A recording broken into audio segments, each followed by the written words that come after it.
Duterte, the drug war in the Philippines. Now he has reached the 2,000 mark in less than 2 months. That milestone has been reached, and he's out there saying, hey, this isn't a genocide. We just found out that a 5-year-old girl was killed in this drug war. Kindergartner, however you say it. Her grandpa was apparently the target, and apparently he had already turned himself in. And then a death squad, a couple guys on motorcycles, came up to the house and emptied out their machine guns and drove off.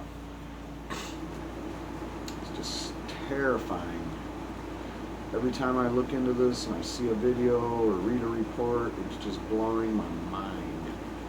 This has got to stop. So let's get right to it. Of course, he defended his bloody anti-drug campaign on Monday by saying that it didn't compare with the brutality in Syria or the atrocities committed by ISIS.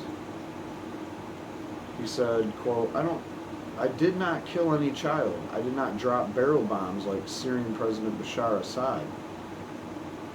Duterte said this in a speech on National Heroes Day, where he said, I'm fighting criminals. He said at least 3.7 million Filipinos have become addicted to methamphetamine, a stimulant known locally as shabu, with about 600,000 drug users and dealers surrendering to authorities. I heard the number is almost 1 million now. Human rights groups have expressed alarm over the killings, and UN-appropriated human rights experts have warned that steps should be taken to halt the violence, adding that the government and law enforcement officers can be held responsible.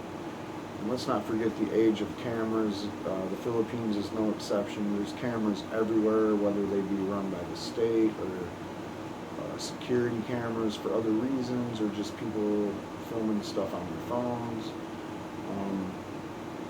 There's going to be some arrests after this hopefully gets turned around and we stop seeing this. Alright. Quote, claims to fight the illicit drug trade do not absolve the government from its international legal obligations and do not shield state actors or others from responsibility for illegal killings. UN Special Reporter on Summary Executions Agnes Calamard said in a statement this month.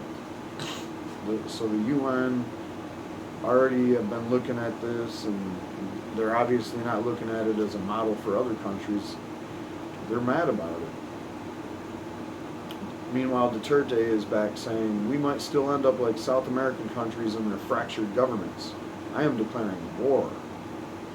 He told audience included ambassadors, war veterans, and security officials. The drug menace, he said, has infected every nook and corner of this country, involving generals, mayors, governors, village captains, and policemen.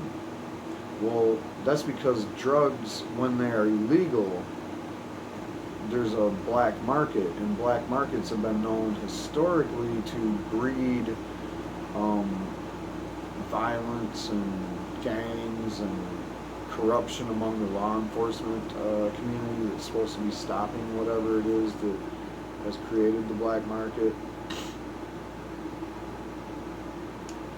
He recognized his pledge to defend the police and military, but warned law enforcers against conniving with criminals.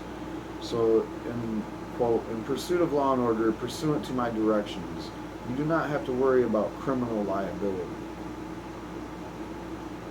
I will go to prison for you. I will take full legal responsibility. You just do it according to the books. I don't know what he's talking about there. Maybe he's saying that do it according to my new books, how I laid it out for this new drug war. Do it, and we'll worry about what happens later. And if the UN comes in and starts crashing our party, I'll take all the hits. I don't know what he's saying there, but it doesn't sound good for the average person on the street. One more quote from Duterte. Quote, but for those in government, the police, and the corrupt judges, and the corrupt prosecutors, there will be a day of comeuppance. There will always be a day of reckoning.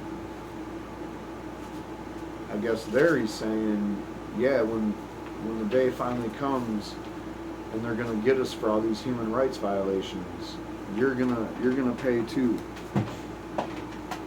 That's my only take on that.